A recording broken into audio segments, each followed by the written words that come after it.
Welcome back to Puppeteers. I'm your host, Adam Kreutinger, and today we have a very special. This is our Valentine's Day special, and for that, I have a guest host, my wife, Maria Kreutinger. Hi there. Welcome to the show. Thanks for having me. And of course, we have Derek and Lauren Lux on to have this conversation with. How are you guys doing? Good. Great. Thanks for having us. Thanks for having us. Absolutely. You know, I had this idea, actually, I think soon after our talk last time, Derek, I think like the next week I had the idea, I was like, oh, we should do a Valentine special with you and your wife and me and my wife and talk about what it's like, essentially being an artist and running a business and balancing that with the family life. And, I didn't make it into last year, but I think, now that we have a whole nother year of experience under our belt, I thought now would be the perfect time. Awesome. Yeah. Well, we can definitely talk on the balance or lack of balance. As That's I'm sure. Well, before we get too much into it, I do want to just start off kind of describing again kind of what you guys do. Yeah. I know we had Derek on about a little bit more than a year ago, and we talked about his live theater shows that the two of you performed together.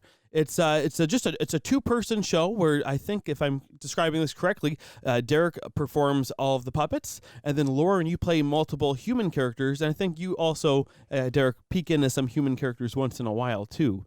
Can you describe a little bit more about your guys' show? Because where we left off, you guys were just launching Peter Pan, which I know now you've been doing that for a whole year now. You're right. Yeah, absolutely. So our company actually just rebranded. So I should probably start off by that. Formerly, we were DLUX Puppets, and we were trying to get our name out there. But just about 2 or 3 months ago, we decided to change it, just tweak it a little bit, DLUX Entertainment. We love the puppets, but, we just wanted to kind of have a little bit more broader look to our brand, first outlook. So that's first thing I should say. But so our shows, we have 2 shows, Alice in Wonderland and Peter Pan was the one that we were working on very intensely around when we were recording the first podcast, and so that has since debuted. It debuted last January. Yeah, exactly a year ago now, which is wow. It was a huge feat, and yeah, Adam's correct. So usually how both of our shows start is that she will play the central female character, and then I will puppeteer all the other characters. But in the beginning, coincidentally with both shows, I actually start as like either Alice's father in Alice in Wonderland or Wendy's father in Peter Pan. So the shows kind of bookend with me starting as an actor, and then we jump into those worlds, and then all the puppets come into play. Mm-hmm. Yeah, Maria's very familiar with Peter Pan. She's an actress as well, and she actually played Peter Pan. Was it just like 2 or 3 years ago? About 5 years ago. Was it that long? Yeah. Oh my gosh, time flies. Yeah, it was Peter Pan. At a local theater company, but then I just directed Peter Pan at my school that I work at. Oh, so. That's fun! Awesome. Yeah. Awesome. Well, that's something I was gonna say because Maria, obviously, I've seen you pop up in a lot of Adam's feed and pictures, right. And it goes without saying that you guys are new parents, so I've been able to see that. I'd love to hear. I'm sure also I also just love listening to the podcast and watching the videos of the podcast. So I'm sure everybody, as well as myself, would love to know more about you as well. Yeah, the woman behind the man. Yes. I have to say, I don't think Adam would be into all this if it wasn't for me. And I'm not bragging, but I'm saying I was kind of the one that got him into everything, because when we were in high school, I was in all the plays, and Adam was a very quiet, very shy, and he liked to do all the backstage stuff. So I think him getting into theater through me, seeing, wow, here's my girlfriend on stage doing this, singing, dancing, and all that, and he was really looking at all the technical stuff, and then that's when he started building things. I remember the very first thing he built me was a duct tape purse. It was this little American flag purse and with a wallet inside, and that was kind of one of the first things he gave me. And the roses, you made the duct tape roses, and then after he started making things out of duct tape, then he was airbrushing, and then after he was airbrushing, then he started building costumes, and then he began to build the puppets, and then when he started making puppets, then I started getting interested in the puppetry aspect as well, because I was doing musical theater and I was working in the community. I went to school for theater. And And so kind of we just sort of like grew together with it. And then, Adam got really into doing like the podcast and the YouTube videos and things like that. But I always like to just kind of sit back and laugh and be like, I created this monster. She did. And it really is a monster too. But one thing I don't want to pass over too much on is that we did do a lot of stage shows, puppet shows that we did together with our troupe, the Nimmels, and we do shows at elementary schools, birthday parties, and Maria was always a part of that. So we had done a lot of performing with our own puppet team. And kind of in a way that you guys have, but again, more so with schools and stuff rather than theatrical production. Also, too, like Adam built the puppets for Avenue Q at in one of the theaters in our town, and I played all the puppets. So Cool. I don't like I like to say that I'm a puppeteer, but it's not like my main passion. You're a performer. I'm a performer, but I am a good puppeteer. Like, I really think I am, but it's not something that I like love so much that I have to do it all the time, but I do appreciate it and love it. But I like singing and acting more. But if it involves a puppet, I'll do it. I guess that's kind of where I am. Yeah. Actually, Lauren, do you do any puppetry too? So actually, in most of the time in our shows, I'm the actress and he plays the puppets. But in Peter Pan, there were just too many characters. So I made my puppeteering debut as Mr. Smee.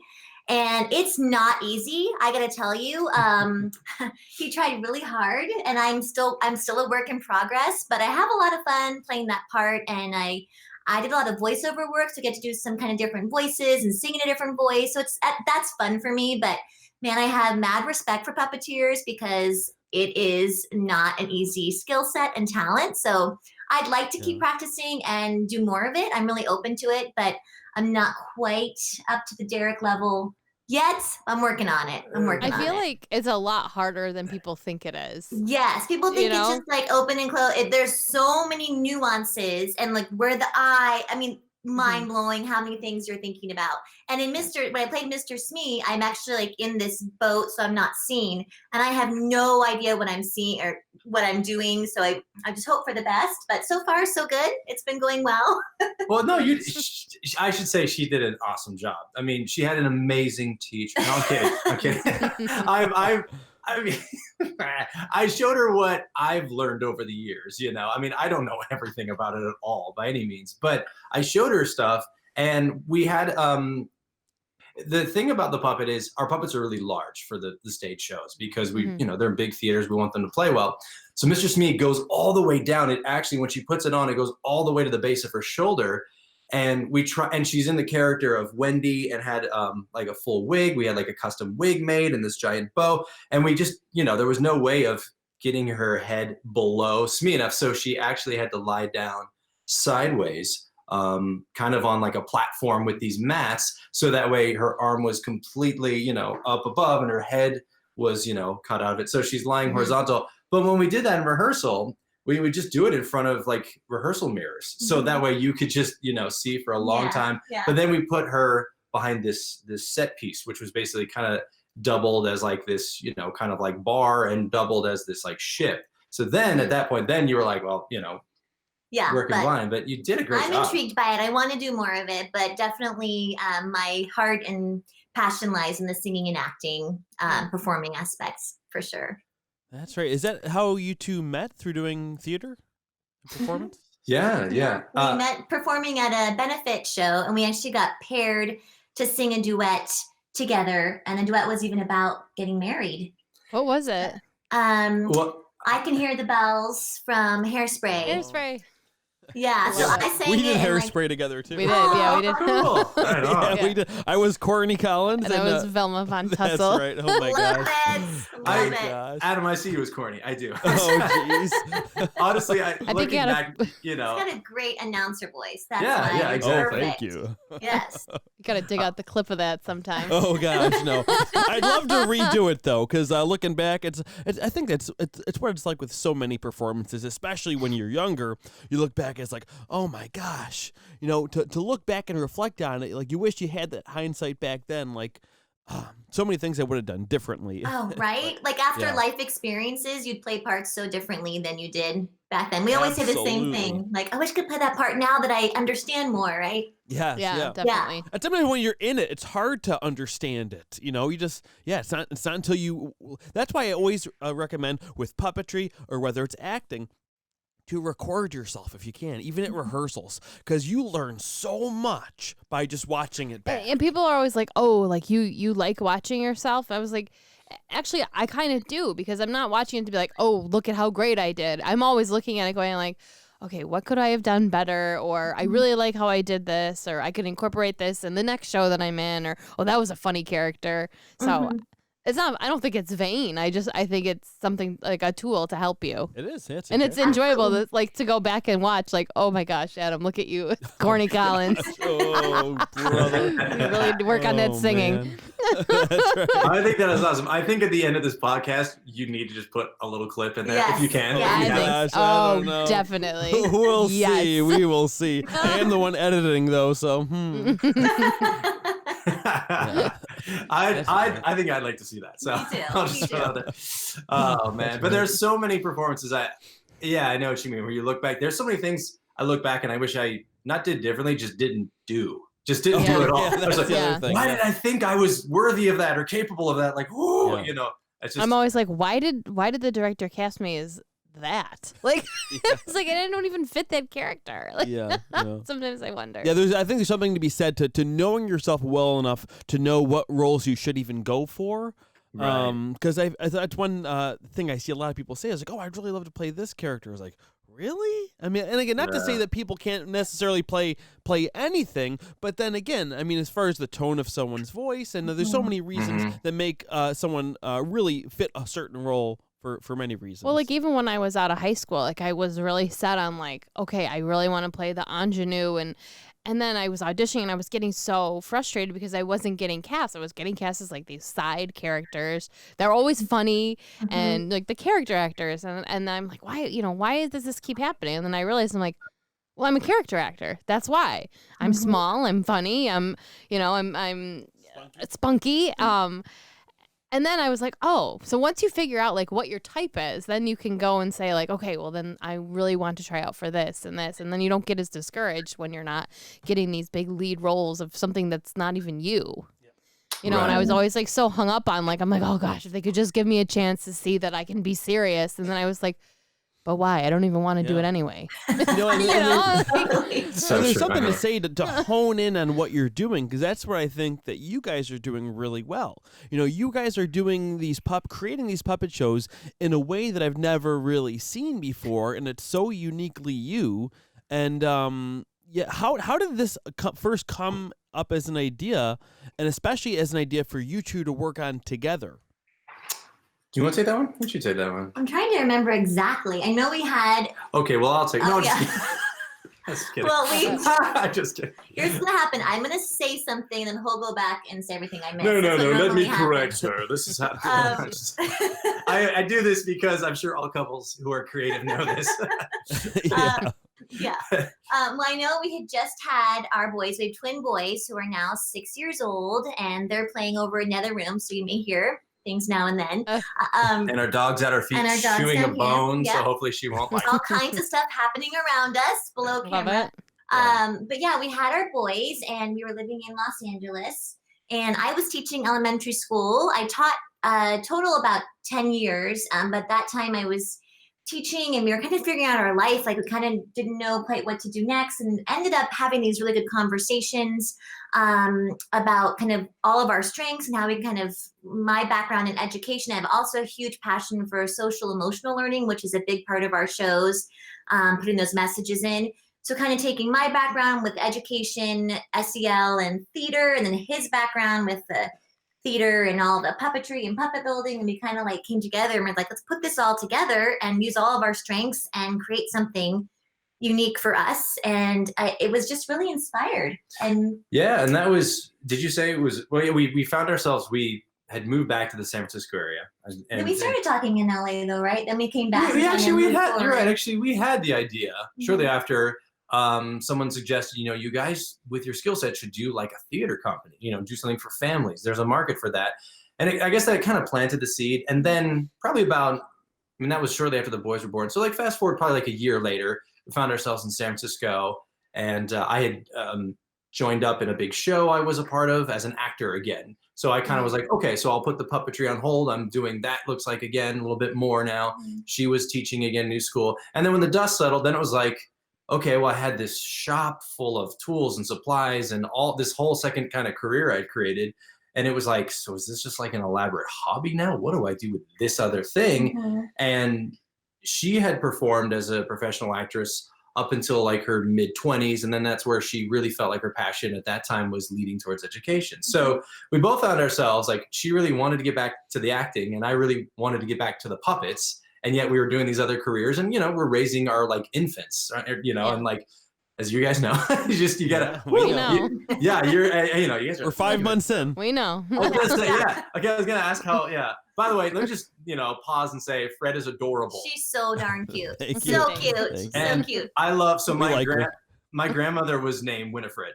And No way. Yeah, Me and too. so cool. Oh, there you go. That's cool. Yeah. But she, as I'm sure, as a lot of times, I guess the nickname is Winnie. But the fact that you guys went with Fred, I was like, that's even more rad. Well, And because cute, it's named after her grandmother, as well as your audition song you used for everything. Yeah, my favorite musical is Once Upon a Mattress, and there's a song that's called I'm in Love with a Girl named Fred. And you used one of Fred's songs. And I used one of Fred's songs for like all your my auditions. auditions. Songs. What's song called again? I'm sorry. that's so Shy. cool. Oh, Shy. Yeah, Yeah. the song's Shy. Oh, it's so great. Oh, yeah, yeah.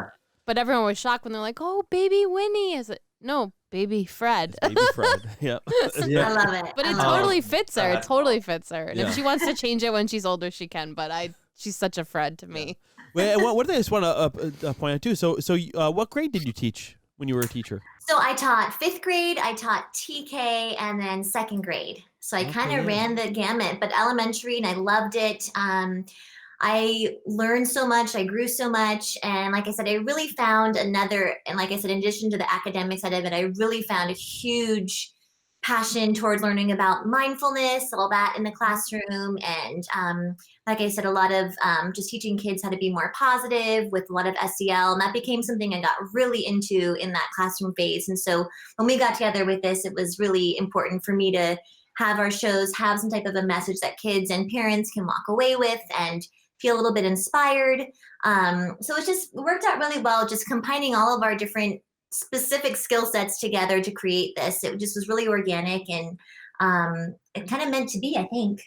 Yeah, we found ourselves in a really fortunate position where we knew the right people, we had the right connections, and we uniquely had the skill set where we both had a background as actors, performers, singers, all of that. And then her with the education, me with the puppetry. And we're like, this, to create something like this usually would take a small team, but we wear so many hats. I think we can do this by ourselves. And it wasn't all completely done by ourselves. We had help, of course, but in terms of the bulk You of guys carry the show. You guys carry it. Yeah. And creating the show definitely took, several individuals with us, but in terms of performing it, once the show starts, it's a 2-person show, and we don't really have, backstage help. We have someone running lights and sound and things like that, but everything's off of a computer pre-programmed.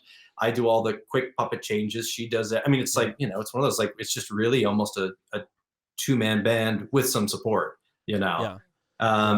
And the biggest one more thing thing I wanted was, to say about the connection to education in this, I think, is so important, because it's one thing to have a theater background and know how to be entertaining, and another thing to know how to be able to to write comedy and be funny. But having that kind of work with kids just gives you a whole nother level of insight to creating this type of content. Because Maria is a 3rd grade teacher, and I'm a school teacher as well.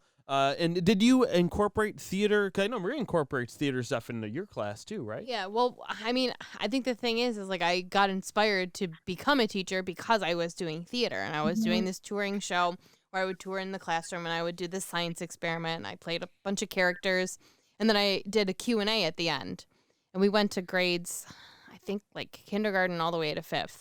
And the best part about the whole thing to me was the Q&A at the end. And I was like, I really like doing this Q&A. And I was like, I really like doing this Q&A. I'm getting kind of bored.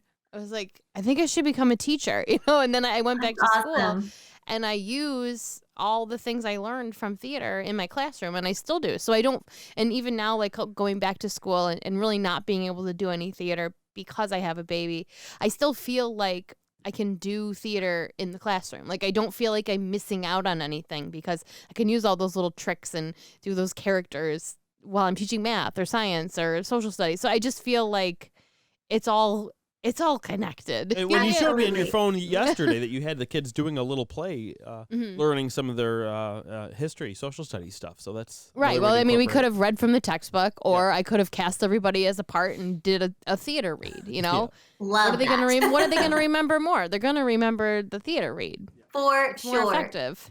Do you ever use puppets in your classroom when you teach? I do. I keep one in my classroom. I keep Amphibian. It's this little frog that I have. And we're actually doing a unit on frogs. So Anne will probably make an appearance at the end of the unit to wrap everything up.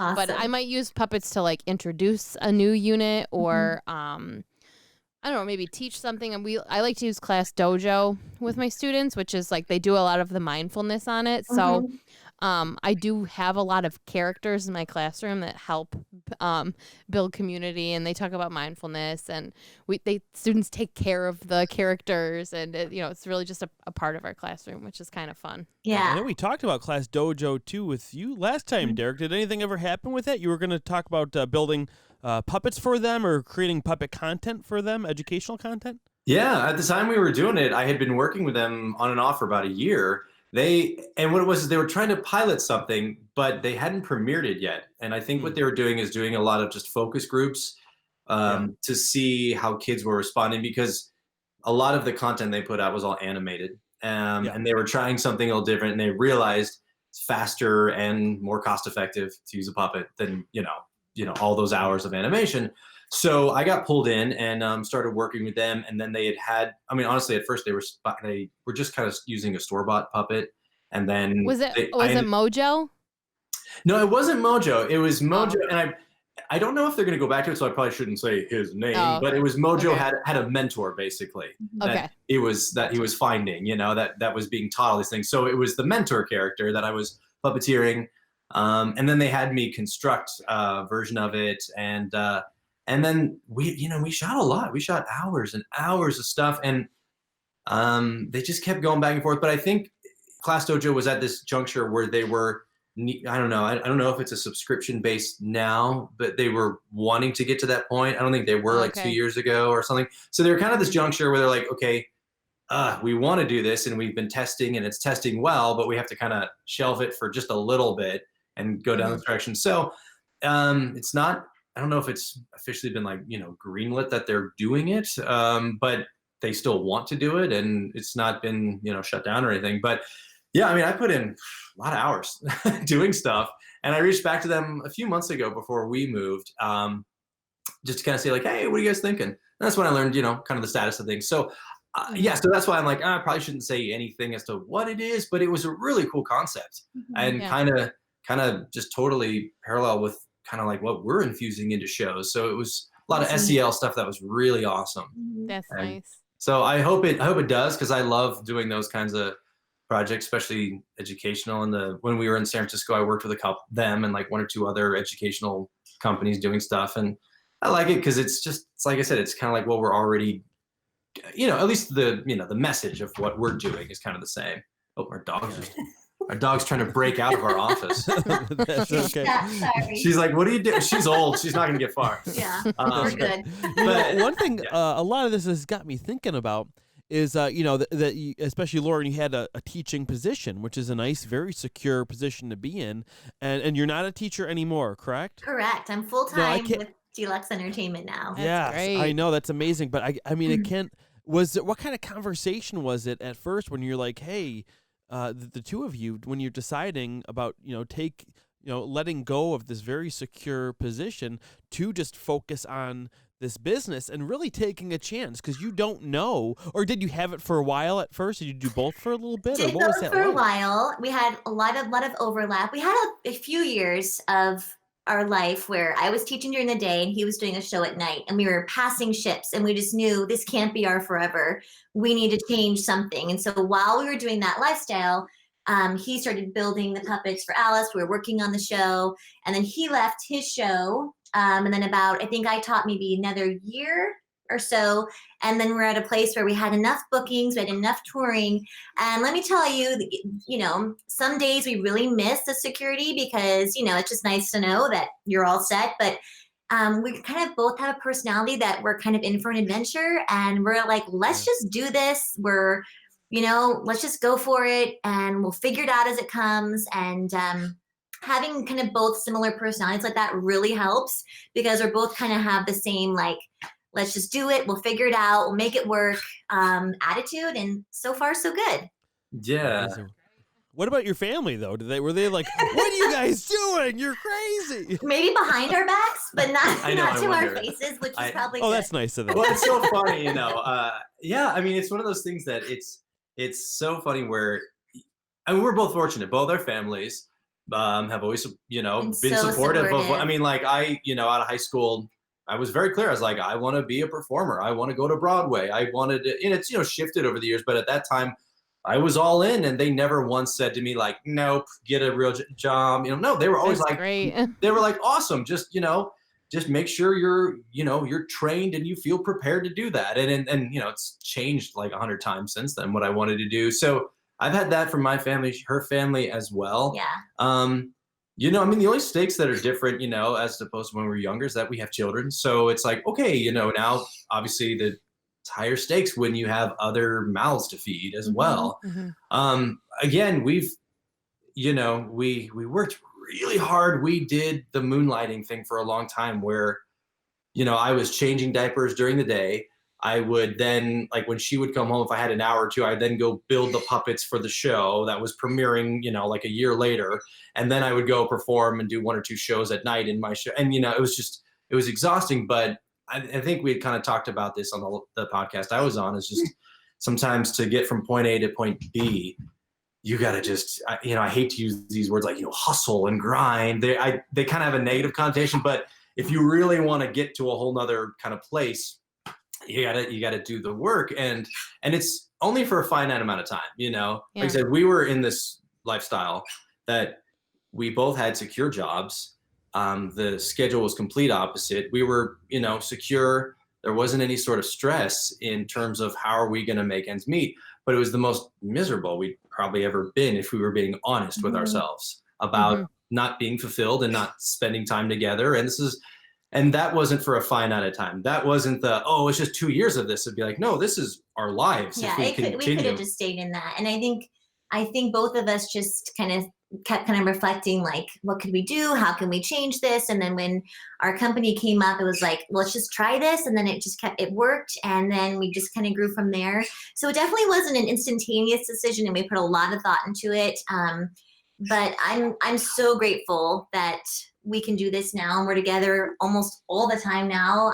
And it's been really, really great for us. Yeah. And it wasn't, it was funny. It wasn't an easy decision, and it was at the same time. I mean, so last summer we moved to Las Vegas. So now we're based out of Las Vegas. And when we came here, we came here because we wanted to make our headquarters here because it's, a big entertainment capital, and we knew also the cost of living from San Francisco to like where we were in Nevada is totally different. So we had a hard look and we said, okay, we may not have all the security. There's bookings for X amount of months, or, it was about a year. And we're like, we can do it. After that point, we don't know. But you know what? We're starting a new life, starting a new chapter. Like, let's just do it. For better or worse, let's just do it. And so we were able to kind of, manage our finances where we both could do this full time. And it's been the worst decision of our lives. No, I'm kidding. It's the best. I couldn't believe it when I heard you were moving to Nevada. I was like, oh my gosh. I knew you were in the middle of putting up that Peter Pan show. I was like, these guys are crazy. They got so much on their plate. That's amazing. But what do you guys do if like you're about to go on stage and like you're in a fight? Well, first off, that never happens. I mean, have you ever done a show? Don't you where lie. you're mad at each other? I don't know. how could you with this? I don't. I'm just kidding. I don't honestly It's don't not come think up. it's happened yet. We may have been like, yeah. Yeah. Well, I tell you what, it's rehearsals. rehearsals for sure. Yes. For sure. Because This guy over here. she's amazing, but then all of a sudden, sometimes I think like I'm a director and I know what I'm doing, and I'm like, no, you need to do it this way. And it's like, oh, and then I like hear myself saying it. I'm like, who am I? This is horrible. Like, why am I talking to this person this way? We've come a long ways. That was like the beginning. Now you've Yeah. gotten a lot better about it. Yeah, the but- first one was like that. The second one, I think I was a little bit more mellowed out. But I would say rehearsals have been the only times we've been like, you know, maybe on the car ride home, be like, okay, I need to tell you about something, you know, and like, you know, kind of go there a little bit. But Yep. shows generally have just been a joy. Yeah. And we've loved doing this. And we've had, you know, nightmare scenarios happen. Gosh, I'm trying to think, Adam, since I talked to you. Well, I know I had many puppeteer stories. I have new ones. Don't let which too is- many go yet. Yeah, we'll save it for the end. But I mean, I've had so many, and Oh, she's wow. been there for many of them. And so it also is just something that we're a team in all aspects. We're a team at home. We're a team on the stage with all things. So I think there's also like when we're at the show, you know, we're show people. The show Mhm. must go on. So it's kind of everything's like, you know, just in service of if something bad happens, then it's like, okay, as a team, let's rally. And we gotta, there's people out there that wanna be entertained. So we've gotta, you know, rally and make them happy. Yeah. So far, so good. I think we do that most of the time. No, that's great. That's great. That is great. You know, I do want to comment on what you were saying before about how you knew when you were in high school that you wanted to be a performer, and that you've just been so true to yourself throughout your whole life, apparently. And I think that's one thing that I felt like I really connected with you on is how true you were to yourself, because I feel like I am, for the most part, to myself as well.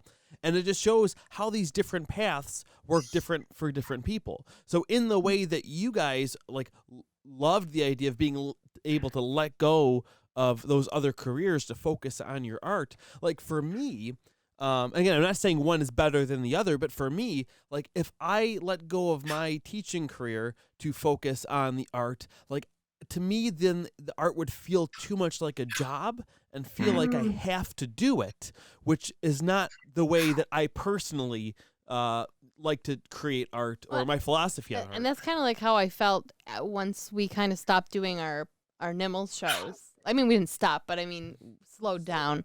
And I just remember thinking like, I don't like doing this anymore because I have to do it. Like I liked doing it when it was just us having fun doing it. You know, I mean, once in a while I like to do it, but I don't think I could do it.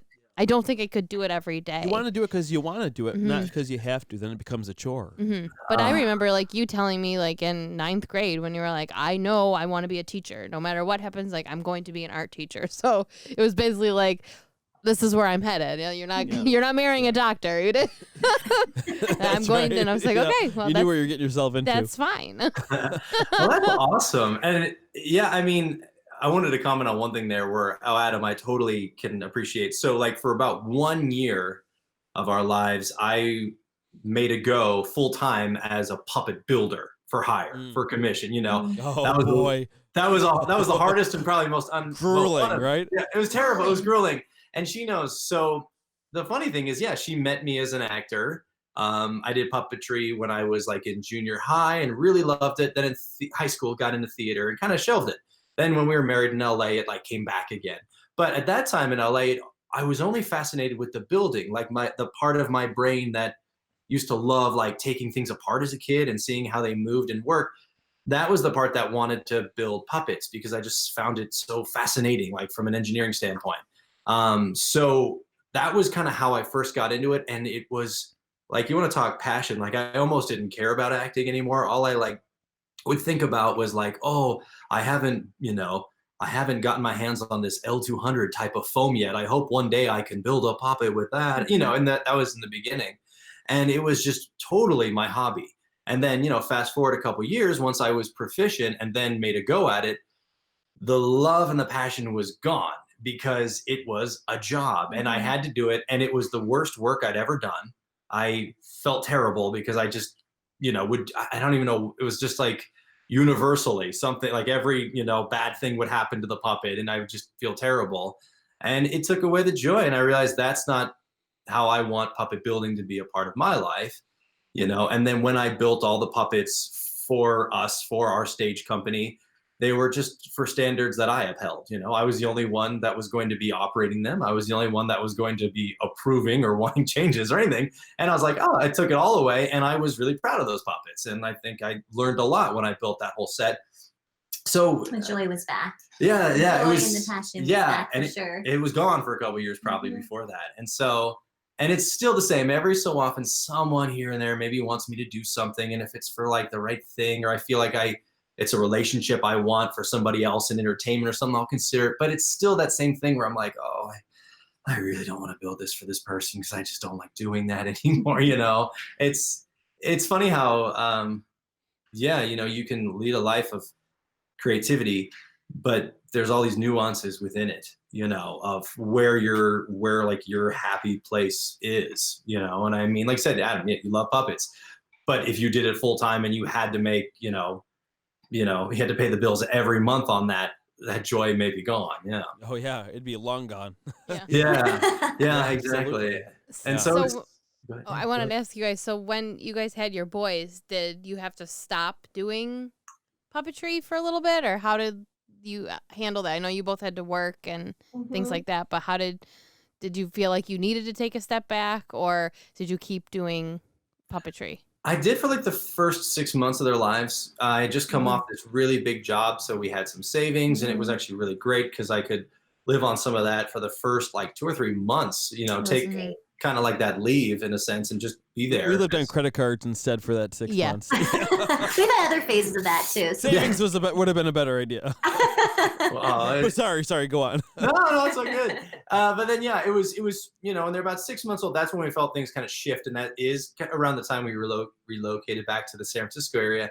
And then it was like, okay, what do I do? I have a very specific skill set. Do I get like a real job? I've never even had one. I waited like tables a couple times here and there in LA when we were first starting out. But, I'm like, I don't have like a real person resume. What do I do? And luckily I had been in a show that in San Francisco before, and I placed a call and the timing was right. And they, lo and behold, I did go back.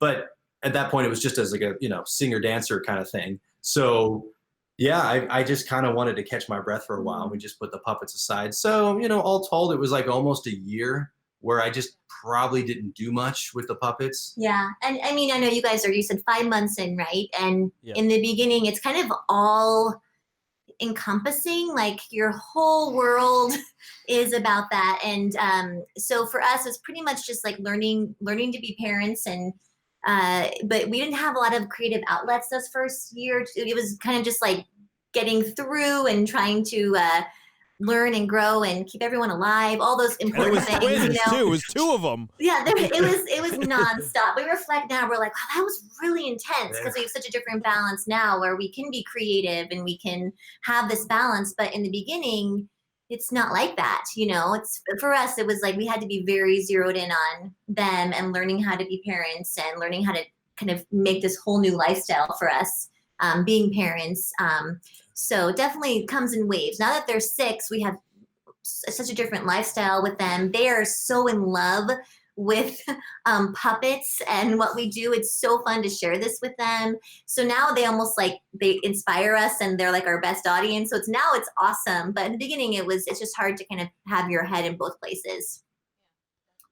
Wow, that's great. Yeah. And I know in like 6 more years, they'll probably be part of the show. Oh yeah, they're already asking. It's crazy. Boys in the show, right? Yeah. I know. Well, we literally talked about that. I know. And here's the thing: is like you love your kid. When you become a parent, you look at it and it changes you and everything. So I never wanted to be like, yay! No, you must do this career. Like I'm looking at them. I'm like, I want them to do whatever they want, truly. Yeah. And even with everything we're doing now, I don't want to be that like stage parent and like put it on them or anything.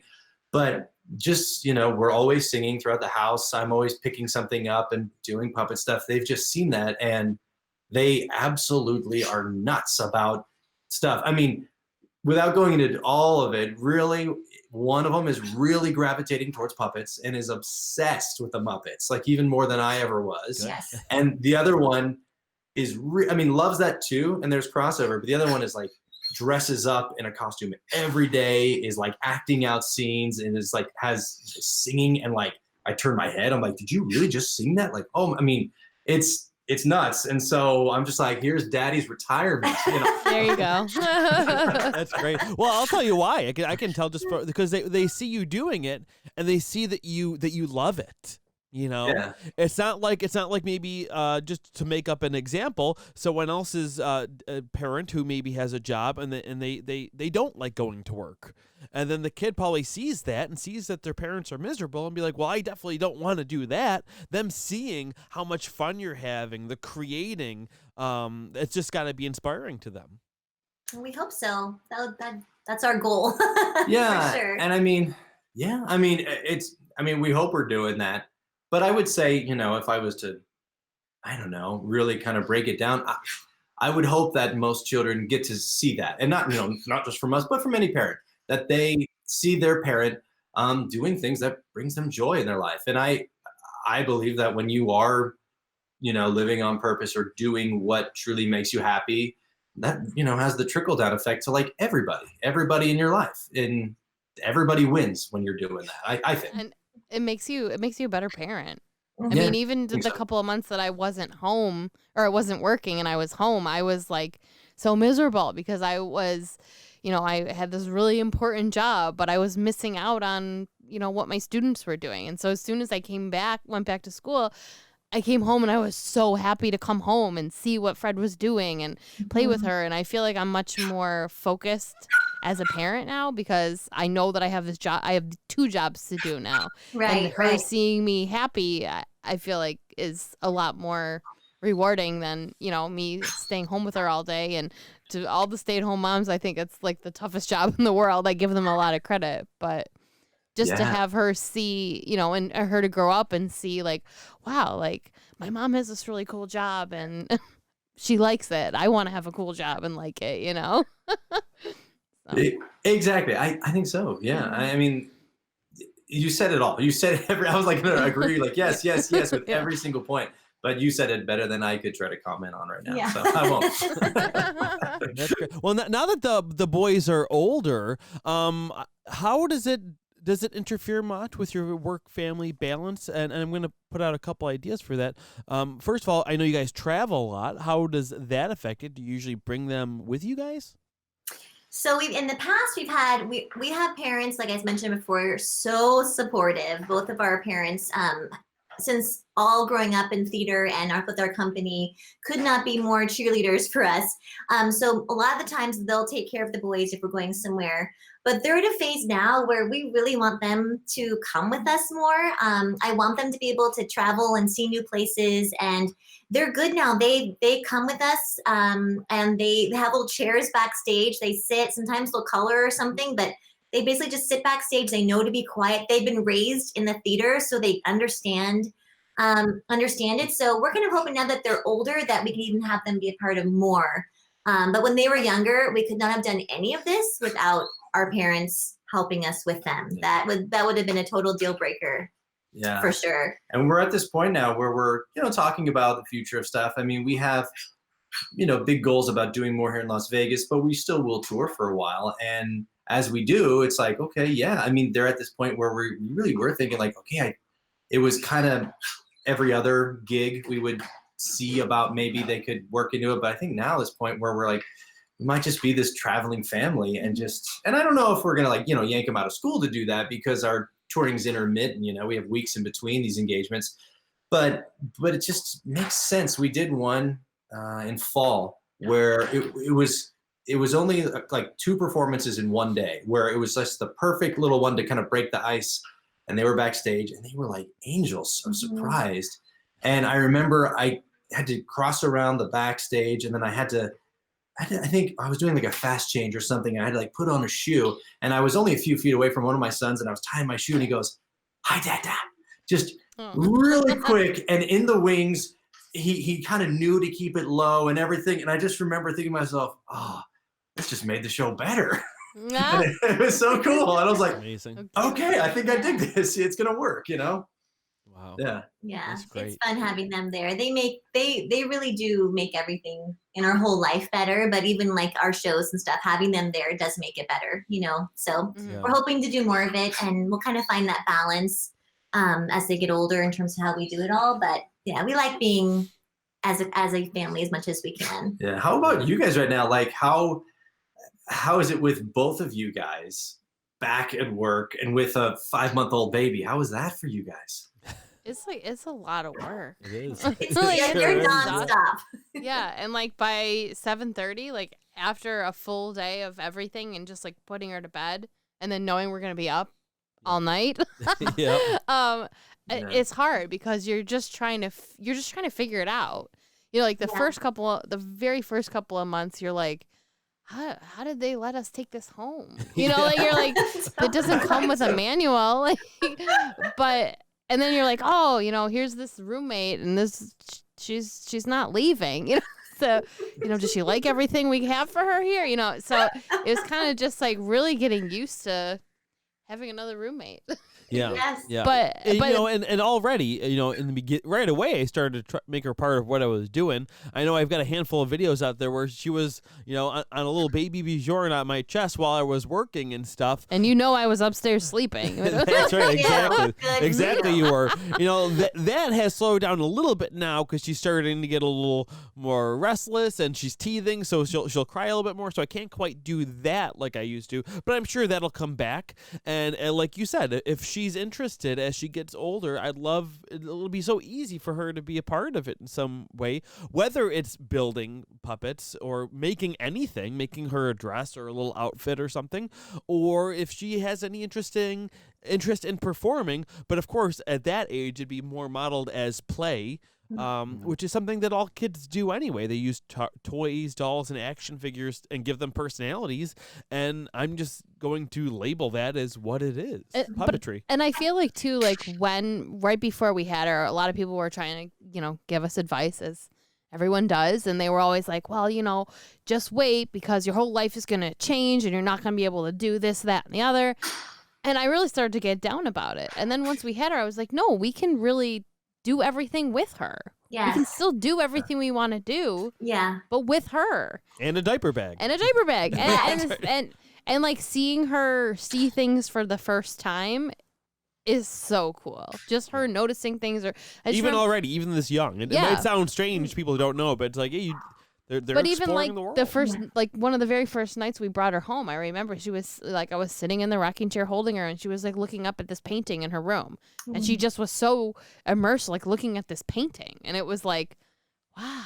She's never seen anything like it before in her life. That's so Right. cool. Right. She likes it. So I don't know, and I'm surprised at the fact like we can already do so much with her, and it's not a problem like everyone was telling us it was going to be, which I think is nice. Yeah, you can't hold her anymore while you're making stuff, but Yeah, no, for now. for now. Yeah, But, it'll yeah. come back. It'll come back Mhm. for sure. Yeah. And we had a similar conversation. I remember when we were in that stage of kind of people saying like, "Oh, you're still going to do this, but you have kids now," or "You're gonna go back and perform, but you have kids." And it's like your life does not have to stop. Like it's Right. not that everything you trained and did your whole life for all of a sudden it's like, okay, no, I stop. I'm not doing anything. And it's like that's not going to make you a good parent either. Like you got to have Yeah. your passions and you got to, live your life and have purpose so you can be there for them too, and show them and model for them what it means to go for things and Mhm. put yourself out there, right? So we've had a similar conversation on that too. It's like life does not have to stop. You can just Right.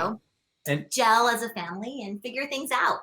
exactly. One of the big realizations that I had was just realizing, I mean, I always say to people like, I'm not sure, I'm like, oh, kids are, I mean, I love kids. I always wanted to be a parent, and, to each their own. If they don't want to have kids, then that's totally fine. For me, it was something Yeah. I always knew I wanted in my life.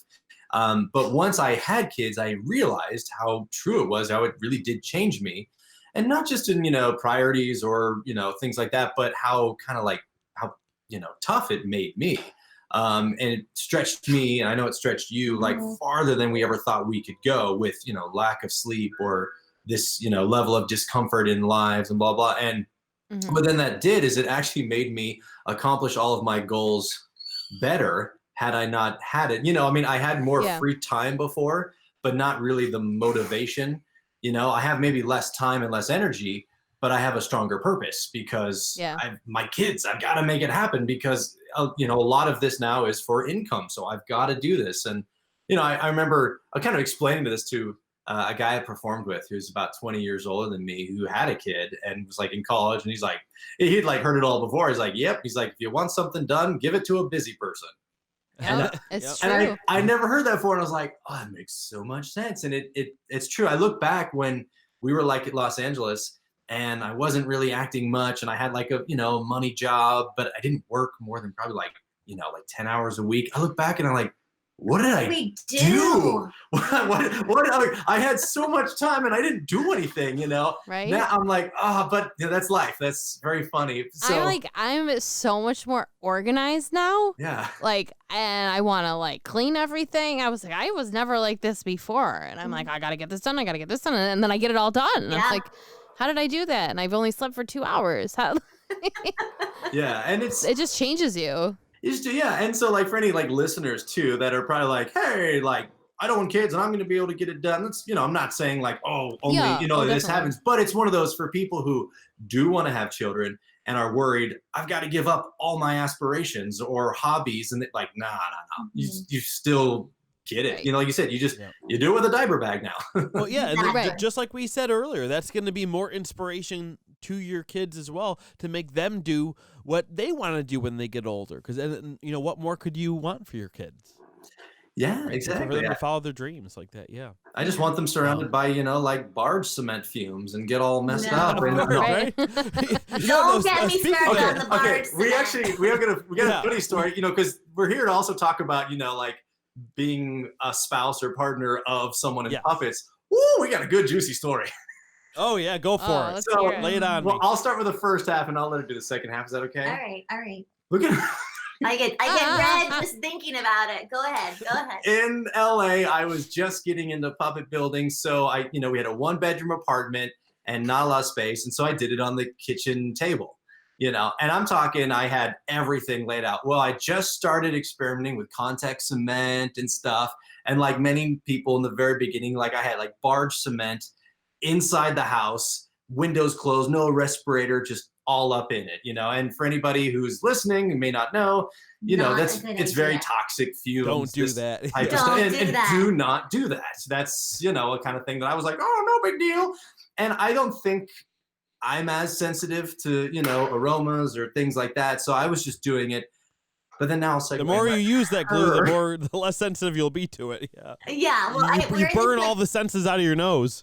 Yeah, right. We're in a 1-bedroom apartment. It's a very small space. And I'm feeling sick. My head hurts. I'm like, you need to stop. This is not safe. You can't do this inside. And he was just kind of just not listening to me, he wasn't making me feel like he was hearing what I was saying. And something just snapped, and I got. Did I miss a part? Well, what it was is I stopped what I was doing, and then we just had this fight. We were just going back and forth, kind of. I'm falling around, what's the big deal? What's the big deal? And we ended up it's towards the end of the evening, and so we're in the bathroom, and she's brushing her teeth, and I'm like, come on, I'm kind of poking and prodding for whatever reason because I was a young dumb guy, and this was my hobby, my passion. So I was like, come on, so. Just to show the locale of it. Okay, yeah. And so we're in there and I'm blocking the exits after you're done brushing your teeth and we're just fighting and having it out. Yeah, you sound really bad in this story, by the way. I do. And I'm not saying he's matured and grown a lot since this, just so everyone knows. But anyway, I just snapped because he wasn't saying anything to make me feel hurt, and I was not feeling good because of the toxic fumes in our apartment. And we have this joke, but I literally pushed him into the towel rack of our bathroom. And now we call it a towel rack incident. It's the only time I've ever gotten physical, but I went at him over barge cement. So it's just a sensitive topic in our house. And I mean, when I say she pushed me, it wasn't a hey buddy, I physically, I think I lifted off the ground and went flying into it. I don't know if it broke, but I know I smacked it really hard, thud and and then she you deserved it. I did. Right? Oh, I did. You She deserved slammed the door hard. I had one of those only 1 or 2 times in my life have I ever been oh man. And I remember walking out and the dog looking at me being so I guess I'm living with her now? It was terrible. So But you've been so good with barge cement ever since. Lesson learned. I always say I feel in a good relationship or whatever, you need to mess up a little bit in the beginning to kind of know where the boundaries and the rules are and go, oh, okay, this is how I need to behave, And that was Yeah. when it came to puppets, right in the very beginning, I was like, I think I need to do this the right way, safely. Oh, So that's anyway. a good one. Yeah, so don't make me angry by a towel rack. That's the moral of the story. Yeah, and her parents are like, Derek should push you into a towel rack. You watch yourself. I'm like, oh. So it got a little dark there in the middle of that story, but it's just a proof That's point. all right. You know, it's just Do you a proof have point. that's a good building puppeteer story. Yes. Do you have a performance puppeteer story for us as well? Yeah. Okay. So it was in Peter Pan. The best. And here's the best thing about it is I actually have it on video too. Oh, that's good. So I mean, okay. So we premiered Peter Pan, and we did so over like 4 performances, but they were spread out. So we had to load in the theater, do the performance, strike every time. It was a lot of stuff in and out. And the final performance, we were videotaping for, you know, like archival purposes and putting together our promo video and everything. So we'd already done a few performances. Everything was great. This is our last performance of like our initial debut. We're so like, we're doing it. It's great. So the cameras are on, the seats are full, and I've got Captain Hook, and Captain Hook is this full-size character, and he's worn with a harness. I have like a snare drum harness, so I wear him. He's got some poles extended, and my hands in his head like this, and I've got a rod out of the back of his elbow, and so you know, and my legs go into these shin guards that are behind his legs, so I can walk, and you know, he articulates really well. And I was so proud of this, making this puppet and doing this and having a blast. And in rehearsals and in the shows, I really kind of got into it. I would use him a lot and really kind of stretch his limits. Well, in the very beginning of the play that we're doing, you know, at the end of Captain Hook's very first scene, so it's only like maybe like 10, 15 minutes into the show of like an hour and a half show that we had done, I jump up in the air. I had been jumping up in the air with the puppet and landing because he has this triumphant moment in this opening scene. Well, when I did it on the last day, I jump up in the air and I land and I hear this huge snap and the entire Captain Hook puppet breaks off of the harness and then slumps in front of me. Oh no. But my hand is still in his head and it's detached. So then his head is just floating in space. And I'm standing there and I immediately thought to myself, and the best thing is like I said, this is videotape. So you see me like jump up and I go, ha, oh, and I reach down and I grab the puppet's body. And the only thing I can say is like, oh, such pain, such misery. I'm like, what am I doing? And because it just felt like I had to cover that he got decapitated in the middle of the show. So I picked the puppet up and I walk off stage. I had only one more line before the exit. And then we had a scene change. She comes running off and I say, hey, Captain Hook broke. I don't know what to do. And we had like 1 or 2 stage technicians kind of running around the building and they looked like, you need some tape? I'm like, tape's not gonna, I mean, the thing was completely snapped off, all these things. So then I had to finish the entire performance and I had to use that puppet multiple times where I had to pick up the pole that runs out of the back of him and I had to put it up to the attachment point and I just had to muscle it and hold him up while I do it. And we had scenes where he was on stage 15 minutes. And his arms were shaking like crazy. And brutal. You know, the show must go on. Like, so when you're doing a play and you have to get through it, I only wish it was the end of the show, but I had to do the entire performance. So Captain Hook's arms just then dangled at his side and I did it. And I mean, I'd never been so sore in my forearm the next day from just holding it up and muscling it through. But the best was like 2 days later, my buddy videotaped it and he was the one that he sent me just the clip of the breaking moment. And you just see it and it's just so sad. And you see for just a moment in my eyes, like my whole world coming to an end. And it's just, it's pretty classic. So that was our biggest puppeteers moment in the last 12 months. We'll probably have more. Oh my gosh.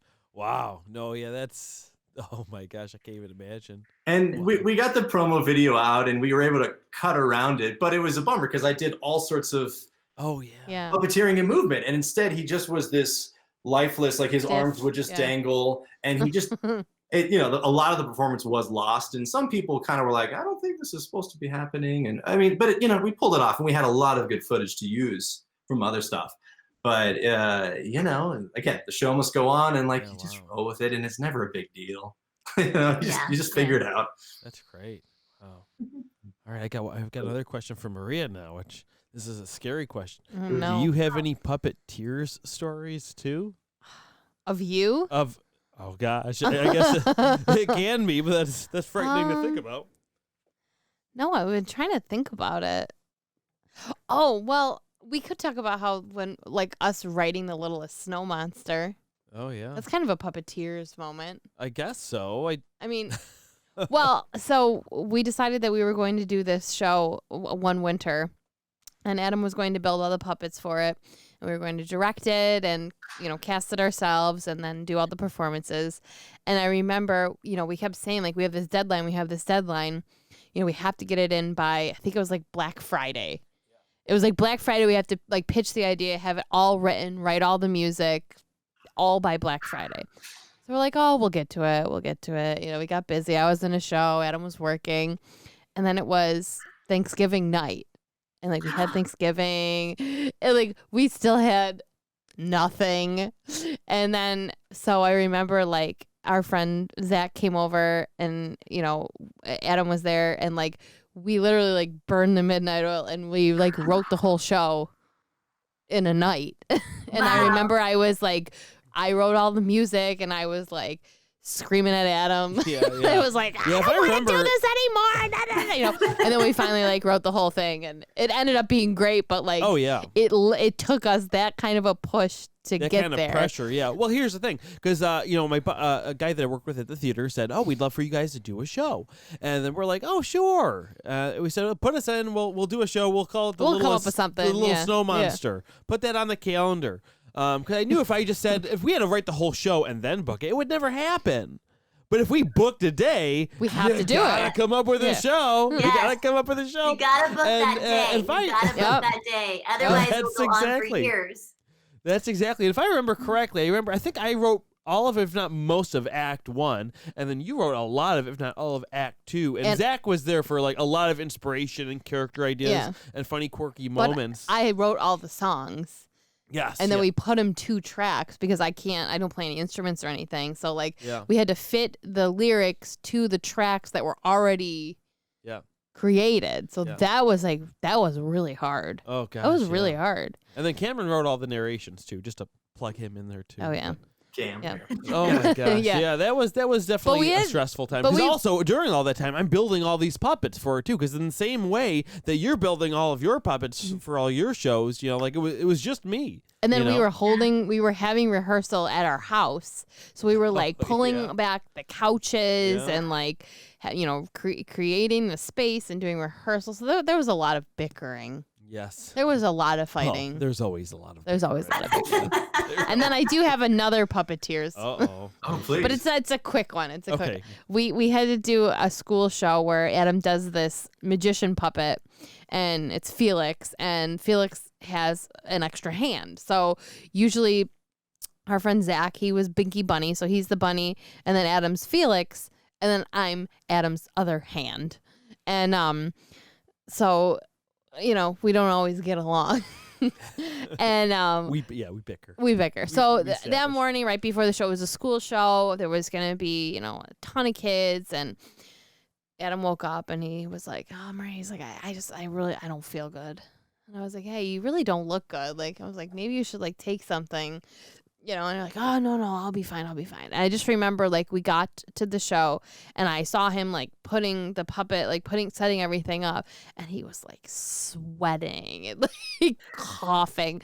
And so I just remember we did the show, and his whole face was just drenched in sweat, and he just kept coughing on me. And I remember I had, like, the hand out, and I was, like, standing so far away from you because I just did not want you to, like, barf on me or breathe on me.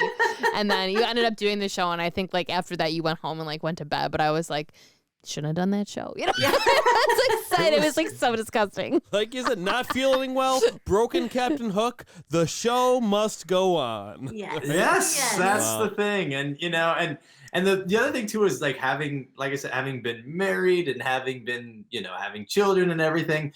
It gives you just, there's sometimes life is a lot bigger than a show. So if something goes wrong with the show and the show must go on, it's like, please, everything's still going to be fine at the end of the day. The world will keep turning. So don't, it's like, just get through it. Yes. Yeah. Yeah. Oh man. Yeah. Yeah. I guess so. One more thing I just want to end it on Yeah. is, just to bring it back to, the special, the Valentine's Day special. Is there, I guess for each of you, like, in what way are you each other's support for essentially running your company and your family together? It's a great one. Yeah, I think he said it earlier when you just said like it's just we're a team in all aspects, like every part of our household with the parenting and taking care of the house and our company and every aspect of our company. We do have certain things we're better at, but we do look at everything together and work together. And I think the biggest thing is no matter what crazy idea I have, he'll always support me in it. And I hope that's mutual. Like we're just try to support each other in whatever our passions are the best we fully can. Yeah.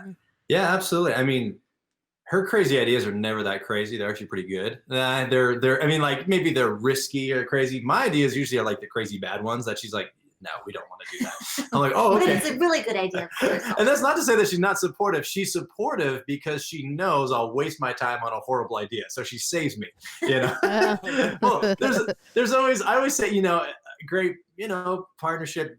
There's always that one person that's a little kooky or a little bit needs to be like, woo, brought down and this, that's me, like I've come a long way, but I've definitely am a creative dude, and she grounds me and she, a lot of times we'll go, listen, it's kind of like that one thing you did. Remember that was not, you were kind of trying to do it from like your ego as opposed to like you really want to do it and stuff. Like, so she'll really, kind of make me like have some awareness before we go down projects and stuff and kind of go, if we're going down this path, go down it with the right intention. Or if you're doing this, make sure it's blah, blah, blah. And that is huge. I mean, I glossed over the support in terms of she loves me and she is there for me and, is always telling me to go for it because she's always had that. So I kind of glossed over it because in a way it's almost just a given with us. And I'm really, really fortunate in that respect. So I said all the other stuff to kind of like take it to the next level of like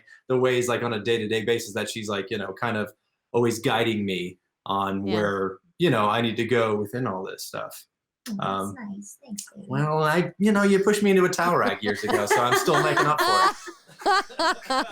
You learned. That's good. I learned. How I about can't believe we've gone public with the towel we rack went public story. with the towel rack story. I was young and dumb. It was not very nice. Not very nice at all. But you were a woman here. You roar. You threw me, and I was like, "Oh, I got respect for her." I was like, it was awesome. All right, yeah. Let's hear. I want to hear what you guys. I want to hear have about to you say. guys. Yeah, with the same answer back to you guys. I feel like since like we've known each other for so long, like we really grew up together.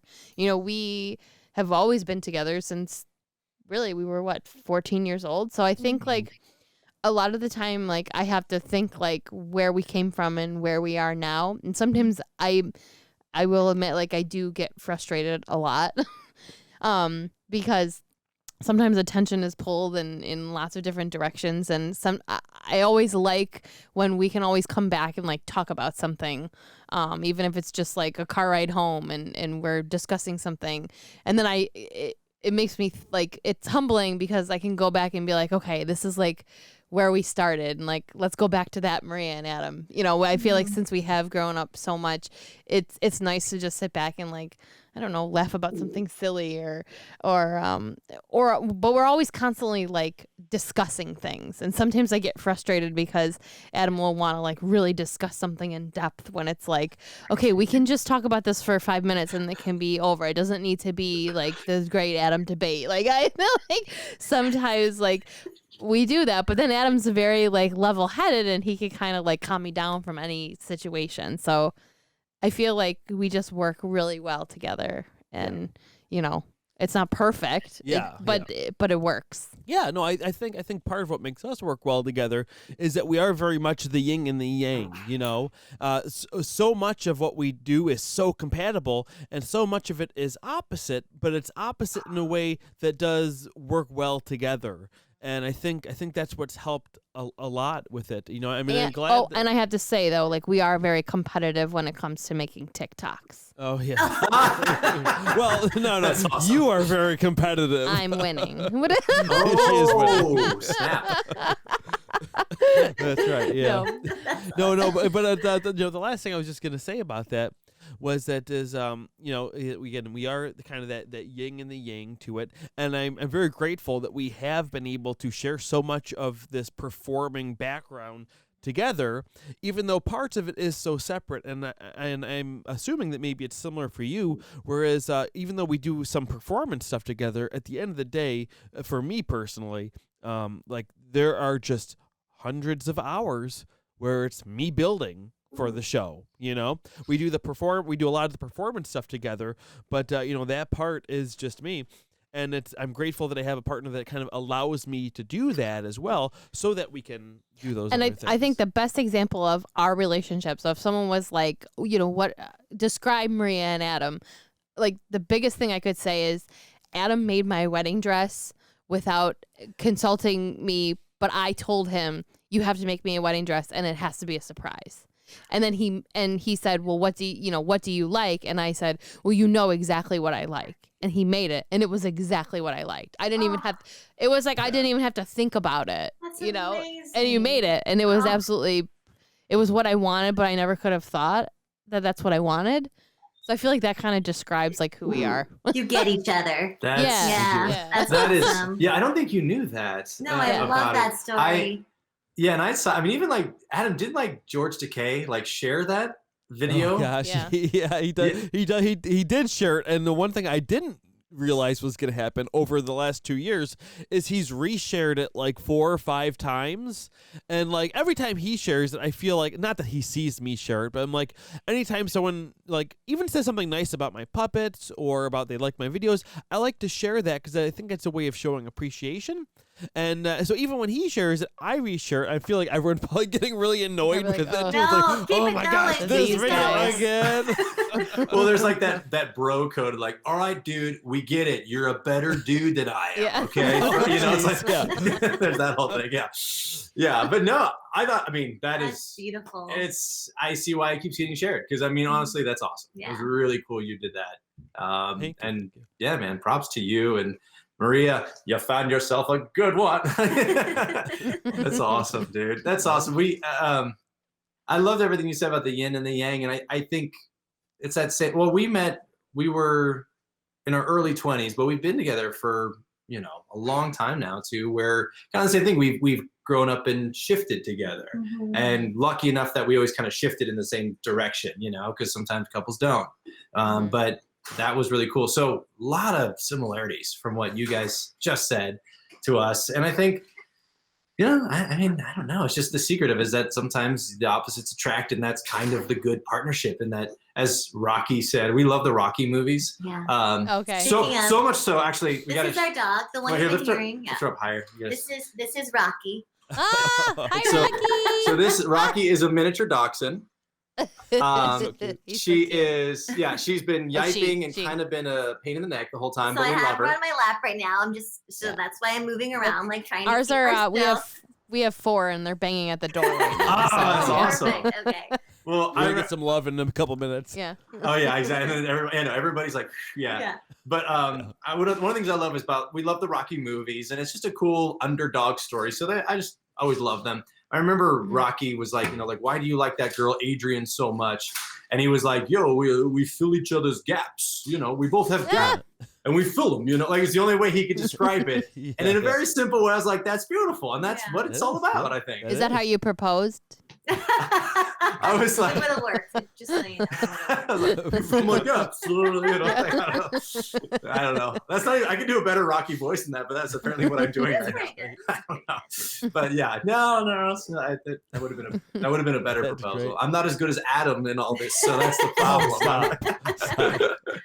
All right, but I think that might be a good place to kind of to leave it. But Yeah. before we go, I do want to point people toward your social medias and stuff. So can you please tell us the best way for them to follow your shows, and because you even have a little vlog that you do, a family vlog now too. Yeah, we do. So everything's kind of with DLUX. So DLUX, because when you abbreviate my name, Derek Lux, DLUX. So we've always run with that. So we started with DLUX Puppets. So if you already follow DLUX Puppets, our new handles are all DLUX Entertainment. So yeah, DLUX Entertainment on on all the big social media ones. We've dabbled in TikTok. We do need to get to that a little bit more, but some people already just have like a natural inclination for that. We'll get there. But I'll follow you. Okay, well, I think it's under the DLUX I think Puppets. we need to follow you. I think we need to follow you guys. That's the thing. We need to learn. Yeah. But yeah, we also did a vlog for a little while, DLUX Fam, with the idea was that our kids are watching a lot of those, like, basically just like daily vlogs, where, these kind of influencers that are just doing whatever. And so we did one where we created like a third child that was a puppet. And so I wouldn't be on a whole lot. It was a lot of this other character. And we kind of put it on pause for a little bit. Just there's so many changes to YouTube and things are shifting. And we always kind of test the waters. We've tried so many different things. So we're not sure if we'll keep doing that, but we may. We've had a lot of fun, if nothing else, with our kids doing those. Yeah. But yeah, basically, so there's DLUX Fam, DLUX Puppets, but the new one that we're trying to do everything under is DLUX Entertainment. And the website, DLUXentertainment.com. And like I said, we're based in Vegas, and our big goal, I was just trying to, with 2020, trying to be bold and just always tell people what our plans are is, our goal, it's a big one, but we want one of our shows on the Las Vegas Strip for families during the day. Yeah. There's still families that come to Vegas. Obviously, it's always going to be an adult town, but we've always been surprised when we've been out on the Strip and just see hordes and hordes of kids running around. They need entertainment too. So that's another reason why we came here is we want an afternoon show, one of the ones we've already been doing. So great idea. If anyone is listening now, then yeah. I mean, we've been fortunate. We've met a lot of people and we've talked and we have some strong connections. And I think within a matter of time, I think it'll happen. But that's what DLUX Entertainment is doing. And I just put that out there. So if they want to find us in other ways, they also can find what we're trying to do now. Yeah. That's great. Thanks. Cool. Thank you. One final thing I'll point them to is Maria's handles as well. Yeah. Which is, what are they? I know, right? It's The Whole Crew, and that's Crew KREU. And she's on Twitter, Instagram, and we have our own family YouTube channel as well. And on TikTok, it's The Whole Crew. She's there too. So great, wonderful. Thanks so much for your time, guys, and we'll talk again soon. All right, sounds good. Thank you so much for having us. Thank you for having us. So fun. And happy Valentine's Day. Yeah. Happy Valentine's Day. Bye. Bye-bye.